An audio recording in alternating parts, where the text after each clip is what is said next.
Hello, everybody, and welcome back to the Broadway Jets YouTube channel. You'll know me from Twitter as NYJ Mike. I'm joined as always by the master of receipts, NYJ Matt. And Matt, after a long hiatus, we have returned. The princes who were promised. The Broadway Jets YouTube channel is back. The Jets, a lot of stuff has happened. Do you know how many days it's been since our last video? I don't. Take a wild guess. 76. 69 days. We have Really? not posted a video. And in that video, we said we're going to start doing 3 videos a week. We And then meant we 3 did videos not do a a video year. for 2 months. There, lots going on. Sauce, Garrett, Justin Fields died and then came back. I mean, it is the Brick Johnson revolution. I declared him the people's owner on January 1st. And since then, you win a game against Miami the last week. You draft a line. You extend your best 2 guys. Everything's coming up Jets right now. We'll Yeah. start yesterday with the scare of Justin Fields. I get 30 texts at once, carted off the field. Your immediate thought is worst case scenario. And after 5 minutes, I came back to earth and was like, maybe he got stepped on, twisted an ankle, and thankfully the best outcome happened, Mike. I mean, Matt, the reporting was ridiculous. Like, if you're a beat writer, you're going to report that he got hurt, obviously, but you non-contact lower leg carted off the field. In reality, it seemed like he like limped over to the cart, like it took him to the locker room and he walked away. And I don't get how none of the beat was looking at the play because it sounded like it was actually a design play where it happened. Like, why aren't you watching the quarterback get stepped on? Like, maybe Right, they say non-contact. He literally got stepped on. you have 15 beat writers. Like, how? I don't know who said the non-contact one, but somebody did. Well, there was also a fake tweet. There was a fake Adam Schefter tweet, which was like Adam Scheffler. Yep. That tweeted out that something stupid. So I'm sure some people saw that too. Yeah, and then even with a dislocated non-big toe, the recovery time could have been 2 to 4 weeks, which puts you out for most of camp. The connection you have with your receivers, your O-line, your cadence. He was back on the field today, didn't practice, but I'm sure he will on Monday after the rest day on Sunday. Like, everything's fine. And it reminds me a little bit of 2023 when Rodgers had a little bit of a calf injury early on, ended up being fine. Then you know what happened in week 1. But contact injury, good. On the field, walking around, putting weight on it. Disaster averted. Thank God it was a quick and easy fix. Yeah, it's the best case for after those things came out. I know the Jets have a good backup, Tyrod.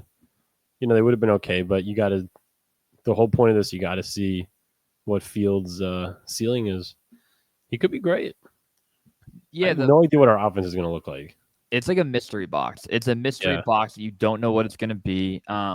I did want to talk about Sauce Gardner and Garrett Wilson, and I was thinking about it a lot, Mike. Think back to 2018 and take Darnold out of it.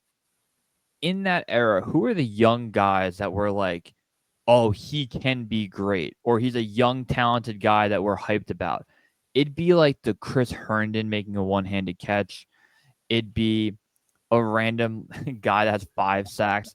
We have 2 guys now on our team that are now being paid $250 million. And you can't ask, in my opinion, for 2 better guys to give that money to. Sauce Gardner, elite, 2-time All-Pro. Down year, of course. Could he tackle better? Fine. I was never for 1 second worried about Sauce Gardner. I always thought he had a great head on his shoulders. He wanted to play for a contract, and he did his job, and he got one. I was very nervous about Garrett Wilson requesting a trade. I made that very clear. I was dead wrong. He may have requested one if circumstances were different. He ended up getting his deal, signing first. And the fact that Sauce Gardner waited a day, Mike, just to have him have that shine, how fucking cool is that? So 2 guys locked down, can't be happier, and provable guys that now for a combined 6 years have done a great job for the team. Yeah, I mean, we haven't had. You're right. The Jets haven't really had a core of players since I don't even know when was the last time we had a core of players. And now you have Quinn and also in that group. And your point before, I mean, maybe Becton, we had some high hopes for at some point, but it was like Denzel Mims. It just didn't. It's just like we were rooting for insane, weird dudes. These like are Elijah Moore had 4 touchdowns in like a 10-week period, and we're like maybe a tweet out like 700-yard pace. It's pretty good. But Sauce and Garrett, man, 2 easy guys to root for. I was a little bit frustrated with Garrett last year. I don't just the narrative, but it really wasn't him. Like he never said anything annoying, and he never misses a game, and he plays every second, and he plays like a maniac. He tries to break 85 tackles every time. But because that narrative made no sense to me. Like, why would you want to go from Aaron Rodgers to Justin Fields as your quarterback? Just in the sense of Justin Fields is a running quarterback who's never thrown for more than like 2,400 yards. They obviously have the connection, and if you build your offense around the strengths of Garrett Wilson, meaning you're using him the way that he thinks he can best be used, you shift him around outside in the slot. You don't just have, and there probably was frustration from Garrett. He was targeted a fuck ton last year, but there could have been frustration on a lot of Devontae Adams targets, on Lazard targets early on. All of that is in the past, but there's a weird part of me, and I know you feel this too. I'll blame it on us getting a little bit older. I'm planning a wedding in a month where Mike will be up there at the altar with me, which I'm very excited for. Mike is a groomsman. So that's also why we've been on a hiatus. Wedding planning has been insane. Post-wedding, hopefully we'll get back on track. But I've been looking and reaching out for something to be excited about for 2025 training camp.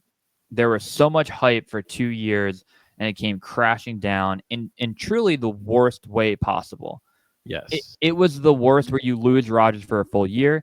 And then if you told me before the year, Rodgers is going to play 17, they're going to get Devontae Adams, you see his stats on the team.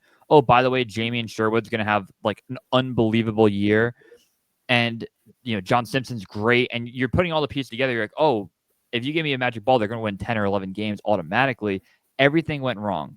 So I was coming into the camp like missing that same energy that I felt. And I'm sure you felt it too, right? I know what it is though, Matt. I figured it out. I've been thinking about this a lot. Talk to me. But you can continue your point if you want. No, you go first because I'll elaborate.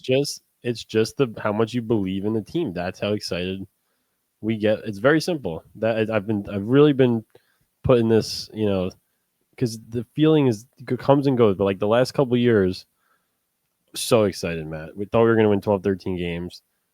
And that's just what it is. We believed more in that individual team than we do right now.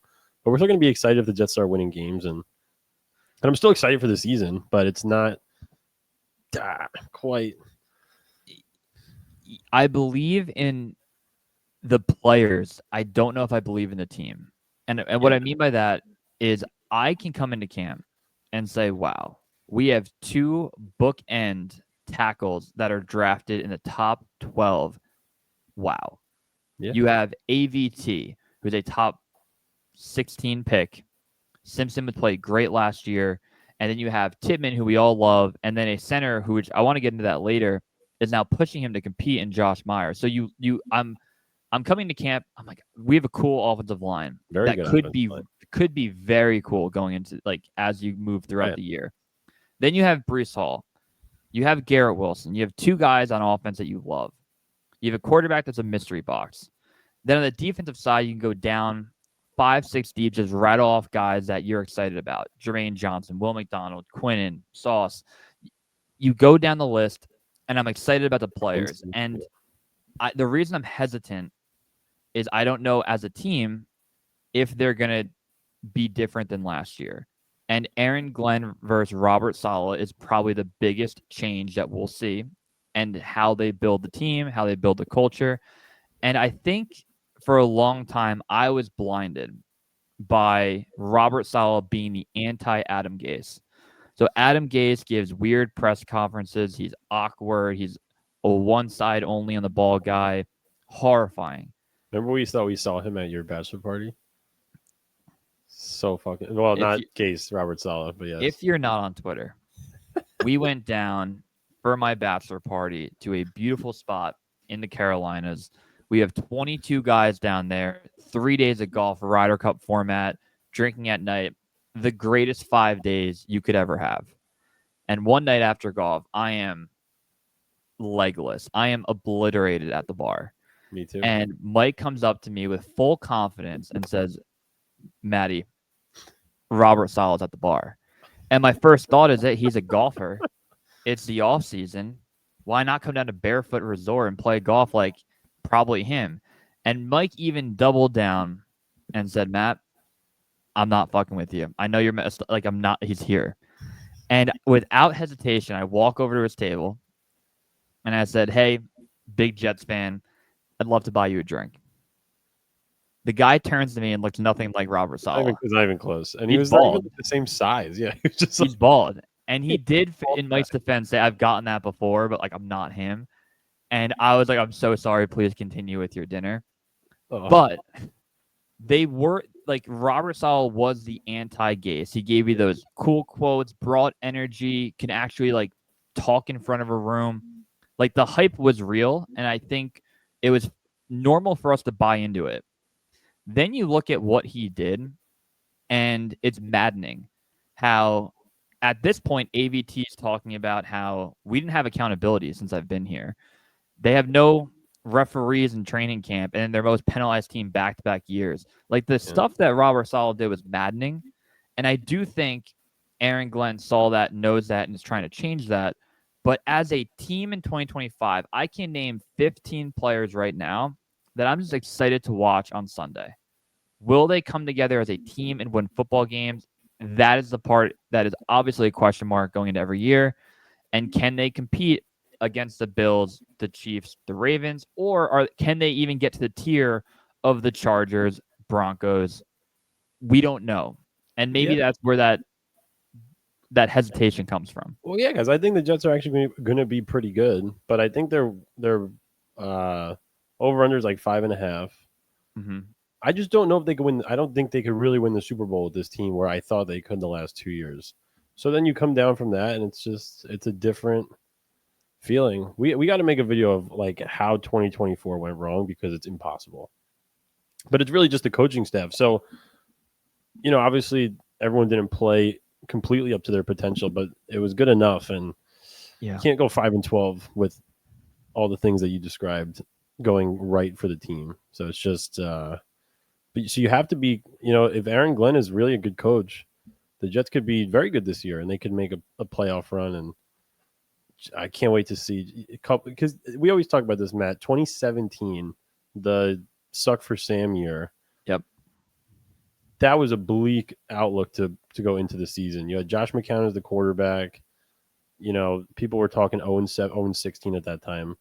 And then you start off 3-2 and you're beating the Patriots in the Austin Seferian-Jenkins fumble game that killed Carl. And we were excited. It's fun. So I can't wait. I want more videos of training camp to come out. And you said it, Matt, the Jets really have and then another thing that we usually reference, I think it was that year, maybe one of the years following that, someone put out like a top 20 Jets list, and it was like the worst list ever. Like Wesley Johnson, the center, was number 10 or something stupid. You're dead on. That's what happened. Yeah. That was crazy. But I'm looking back to 2017, and I also think where we are in the AFC right now, and the Eagles are world beaters. They're great. But like the quarterbacks in the AFC, we talk about it a lot, in like crazy. So you go back to 2017. You know what's weird about that, about the quarterback thing? And I was looking at Drew Brees' stats today. It was weird. I feel like there's a lot of great quarterbacks now. And maybe really the top three are not in this category, but there's a lot of great quarterbacks. But I feel like they're beatable somehow. It just feels like the game is more parity. I don't know what it is. Like when you used to play Tom Brady or Peyton Manning or Breeze, you would just get destroyed. They would just pick you apart. I don't know. And I guess it is the same with Mahomes and Allen and Herbert. But think about 2017, because I'm looking back on that era. Like you have Brady and the Patriots win 13 games, and Pittsburgh was great that year. They had everybody win 13 games. The only other team in the AFC that got to 10 wins that year was the Chiefs, and I think that was still Alex Smith, which is a beatable team. Is that true? And the Jaguars were the only other teams that won 10 games in the AFC. So there's a lot of parity back then where, like, the Jets with Josh McCown can go to an AFC team on the road and win a football game. And even in this era, the Jets in 2022 went to Pittsburgh, won, went to Green Bay, and NFC team won. Like, we have shown we can beat good teams and good coaching staffs.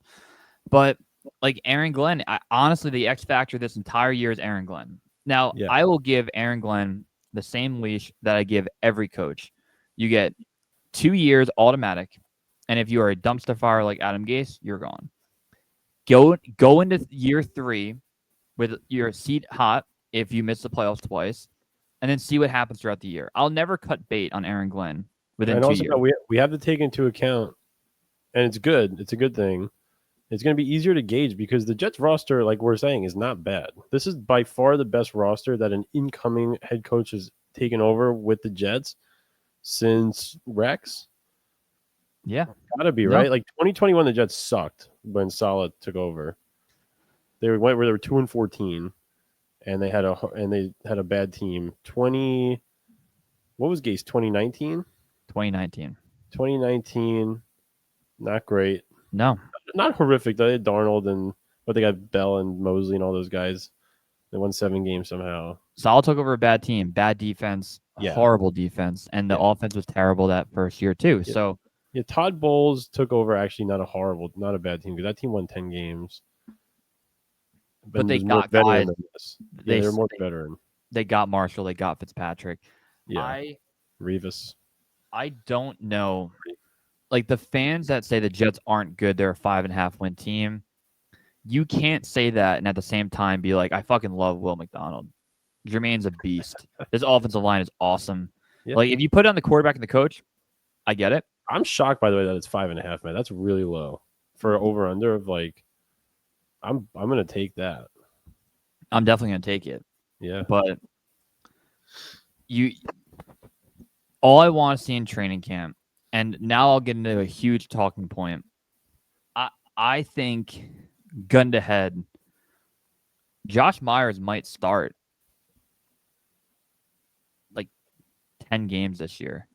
So hear me out. It's a great problem to have. Yeah. They should use 6 offensive linemen. How about that? 2 centers. They could each snap half the ball.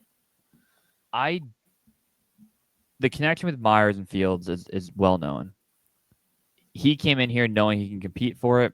Tippmann, as of now, is starting at center. Now, it's very unbelievably lame that the beat writers can't talk about it until the first depth chart is released.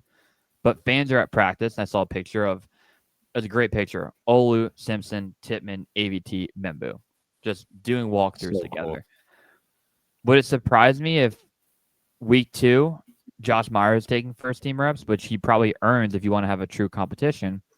And I don't want anyone to get hurt in preseason. Most coaches don't play starters or the McVays, Shanahans.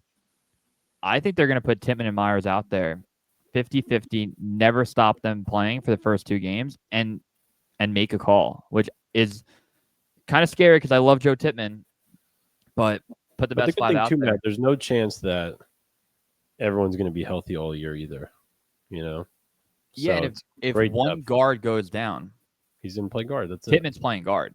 Right. Tippmann is 100% playing guard.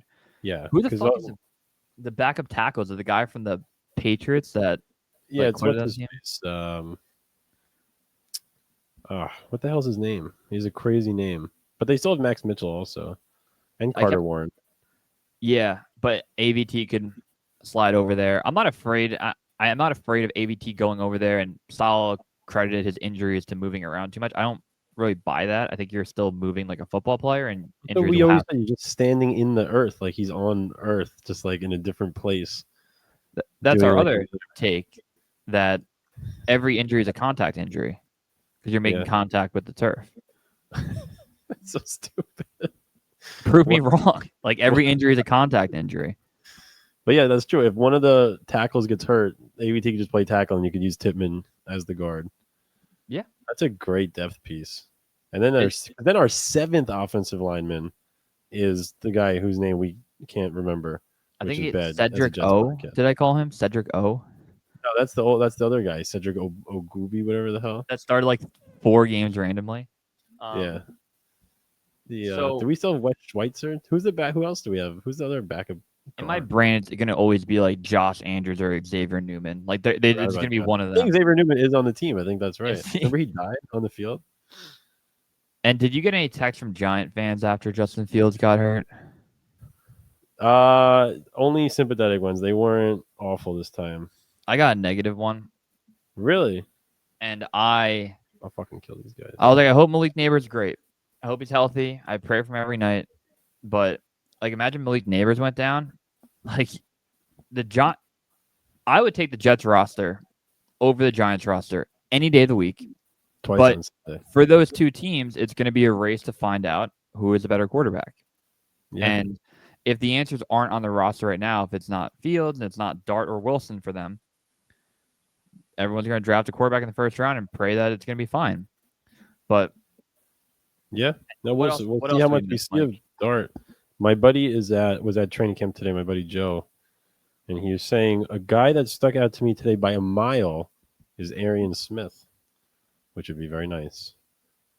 Speedster. I like him. Why not?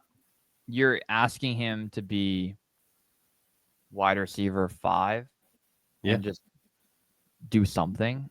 If that.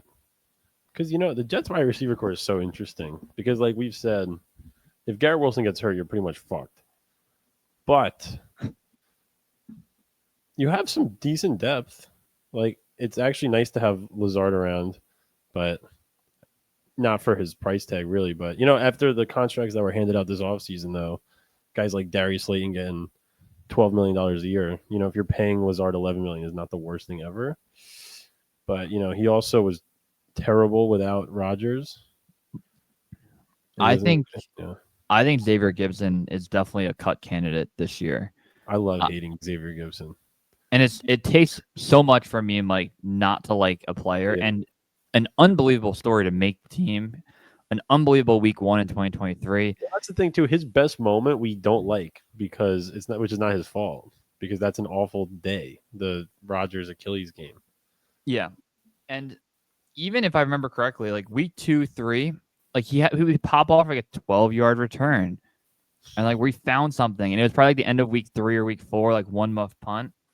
Like, you're bound to have a couple a year. Like, holds the ball, Matt. Yeah, he really hasn't done anything that awful. But when he holds the ball, it's like the ball is so. It's like out here, like you can see the whole ball. Like I just want to punch it out and make him fumble.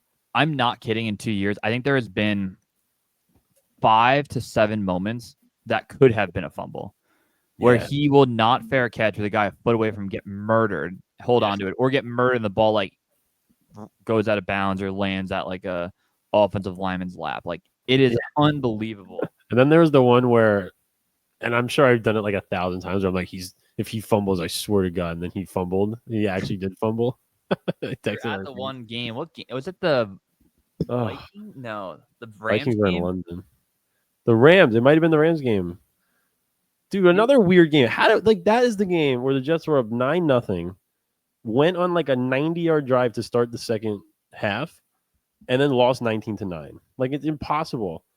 Impossible to lose games these ways. It doesn't make any sense. I don't believe it, Matt. I want to give you a hypothetical. I need it. We're at my wedding. Right. The bride runs away. Doesn't show up.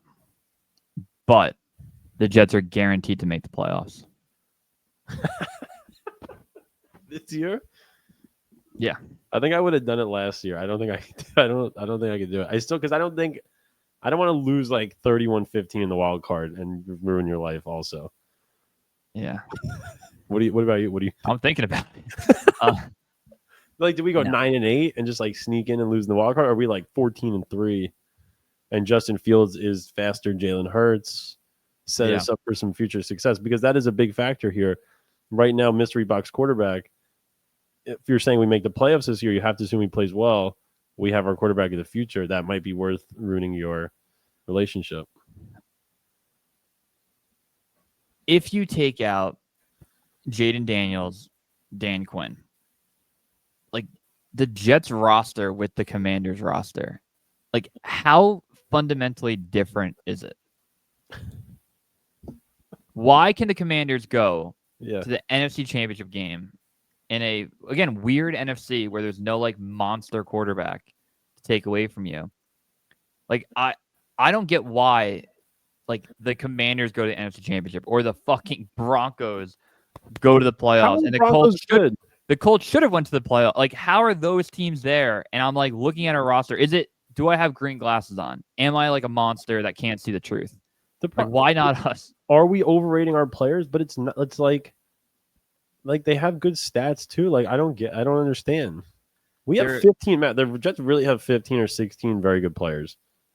Great players. It comes back to bad coaching, bad luck, not playing as a team, penalties. Like those 4 things, just like. Well, 3 of them are coaching, right? Penalties. Some penalties are not all coaching, but it's some of them can be undisciplined players. But not playing as a team, like that's literally the coach's job, is to make the players play like a team. That's why I felt like we had no coach last year. It was insane. Did you see that the NFL demoted 3 NFL refs to college football? Did they? Can they do that? Yeah, and it was like a performance based. So I did research on those 3 referees and their games against the Jets. The Jets were like 3-2 in those games. I was like waiting to be like 0-8 and be like, oh, I can't wait. Maybe they ref the Chiefs game in 2023. I was ready to like make a whole narrative. Oh, I'm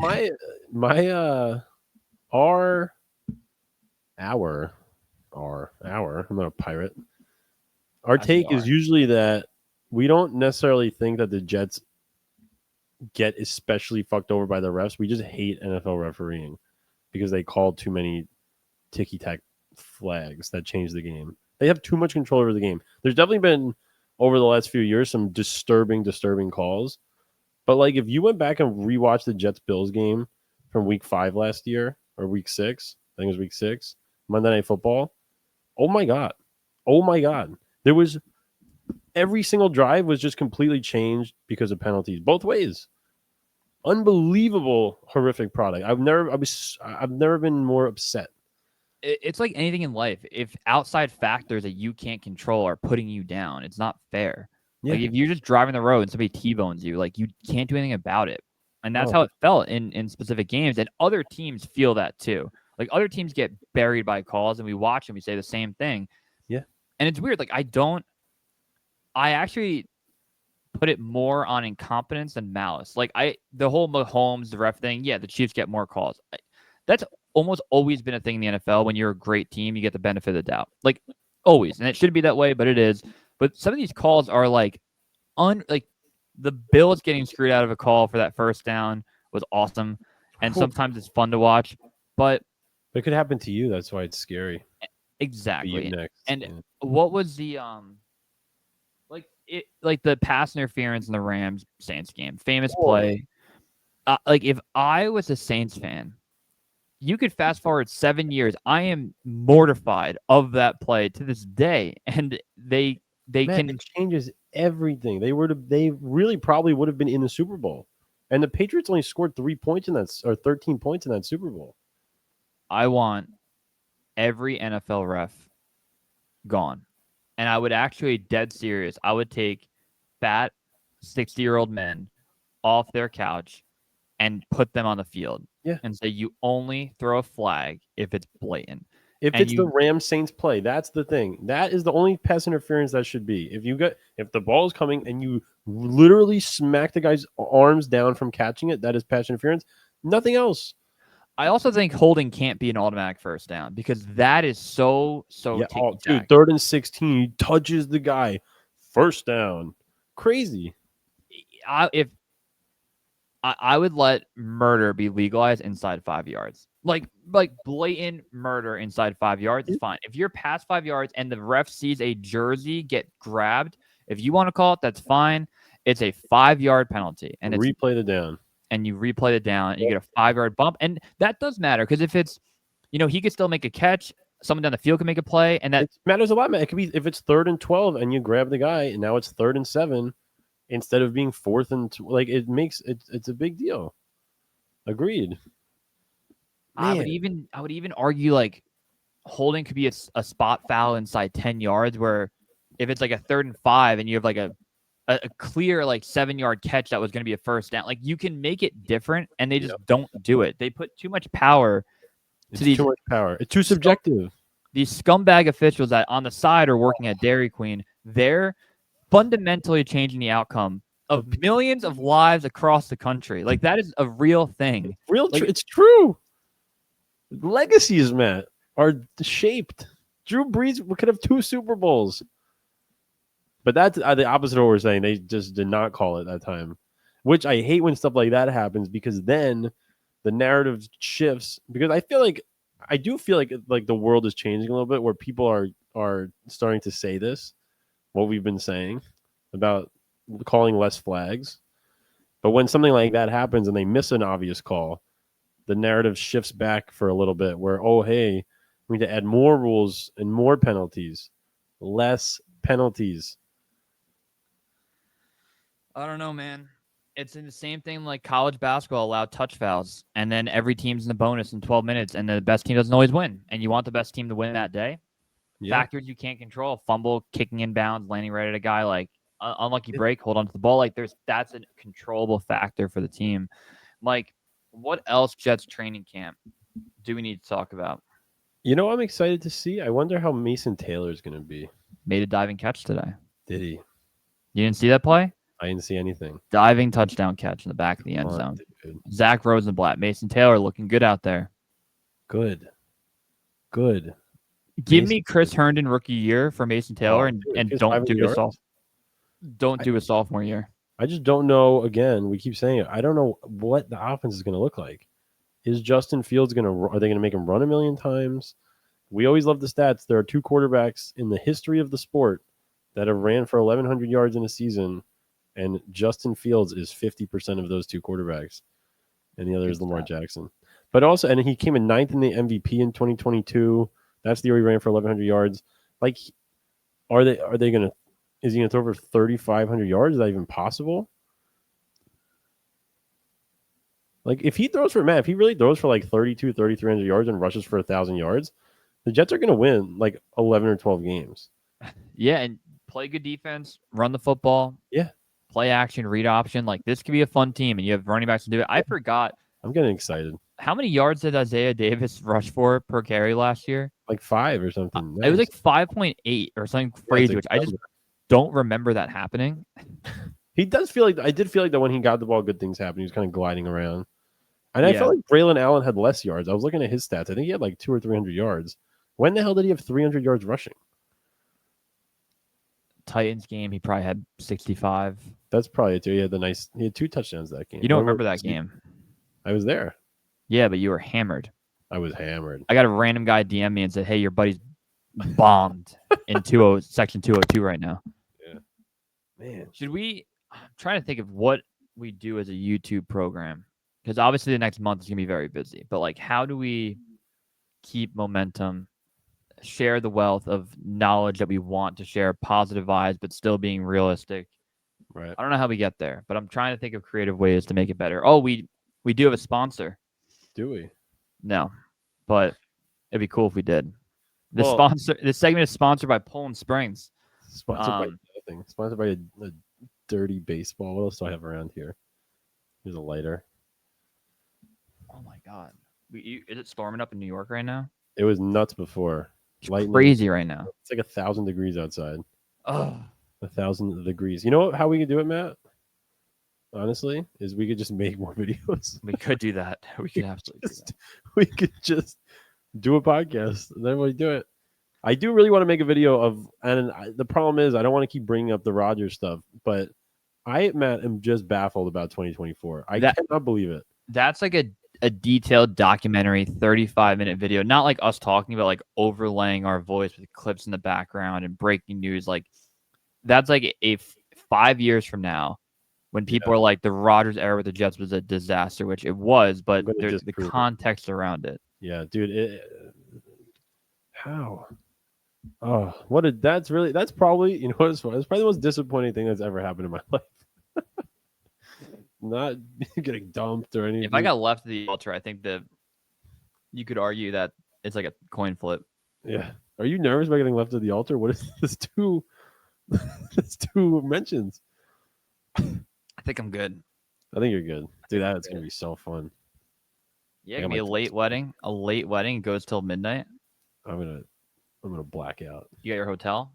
I got the hotel. Got my tux. After party in the hotel. Yeah.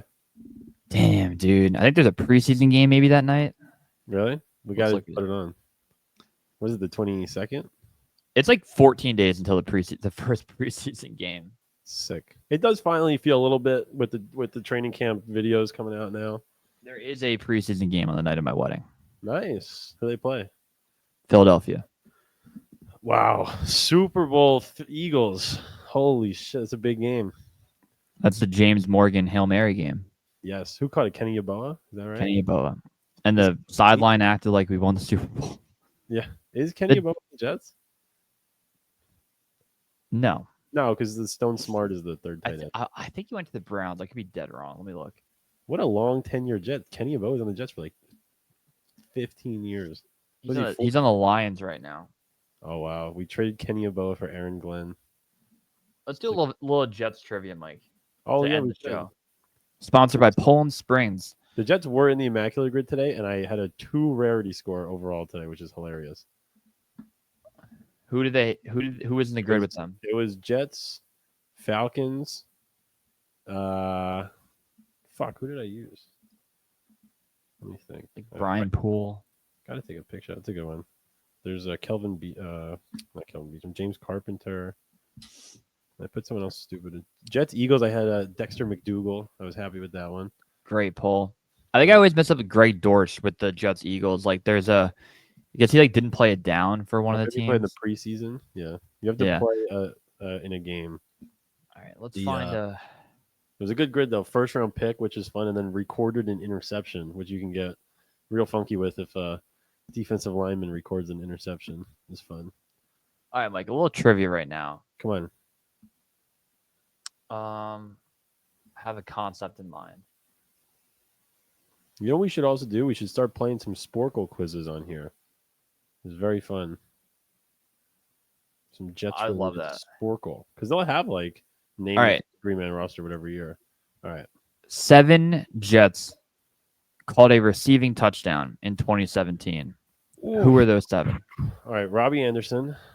He had the most. Robbie Chosen. Robbie Chosen. So Chosen Anderson? Yep. Jermaine Kearse. Second most. Jeremy Curley.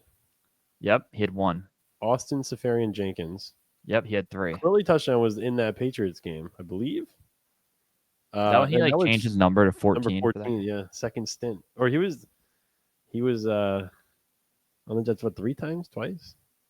Yeah. But because he was 2015 also. All right, so that's 4. Bilal Powell. Did not have a receiving touchdown. Damn. 5 rushing. Matt Forte? Matt Forte had 1. Okay. There's only 7 guys caught a touchdown. That seems like not a lot. It's kind of not a lot at all. It's kind of shitty. Because what McCown threw, I think 18 touchdowns that year, and then Bryce Petty would have thrown like 2. That's crazy because you're assuming in that like your wide receiver 1 through 4 caught him, and like a running back, tight end. Like how does nobody catch more? Why didn't they score? 2017. You're 5 for 5 right now. Besides Bilal Powell, is really stupid. Both of them are kind of dumb. I wish it was Sharon Peak, but I know he didn't ever do that. You have to catch a career touchdown to have a touchdown in a single season, Matt. I don't know if you knew that. Sharon Peak had 1 catch for 3 yards. Nice. Wow. None of them are a wide receiver. Huge hint. Okay, that helps. Wow, so the Jets had what, 3 wide receivers caught a touchdown that year. Damn. All right, so who was the second tight end that year? Behind ASJ. You like this guy. Oh, I know who it is. Jordan Leggett. No. Damn it. Too early. I feel like he caught one that got overturned. Like the Jaguars game. Oh, yeah, that's Darnold, you're right. 2019. 2018? That's 2018. I like this guy. Is the other guy also running back? The other one's a running back. One's a tight end. One's a running back. Man, you know what's funny is like I can't even like. I should be trying to think of the games that year. I'm just trying to think of guys on that team. We made a video about one of these guys. Eric Tomlinson. Yep. Nice. And the other one's a running Did he back. get a touchdown? Yep. Ugh. The other guy's a running back. 2017. Was it Elijah McGuire? It was Yeah, nice. All right. presented by Poland Springs. Mike got all of them right. And then Eli. one guy Yeah. had one catch for -2 yards. And I believe we could sit here for another half hour. And I think it'd be very tough to get. One catch for -2 yards on the 2017 Jets. Well, I think that's the year the Jets had Ardarius Stewart and Chad Hansen, if I'm not mistaken. So is that accurate? Because then who else would be on that team? I got off the page. It is so outside of the box that Rashard Matthews. no. And I can give you, like, if I give you no hints, we'd be here for a half hour. I'll give multiple hints. That is not a wide receiver, tight end, or running back, or fullback. Wow. So it's either a quarterback or a kicker or a defensive player Or or a punter, the coach. offensive lineman. Oh, wow. An O lineman caught a -2 yard pass, but maybe it got batted up in the air. Probably. Is he good? No. A Brent Quale. Correct. You serious? Yep. That's awesome. Good pull, Mike. 40-minute video down. I don't know what I'm going to title the video. What I'm going Brent to Quale. make the thumbnail. We'll be back. I don't know when. Maybe in a couple days. We got to. Let's just try to do a video, you know? Yeah. All right. Good work. All right. Have a good night, buddy. Go Jets.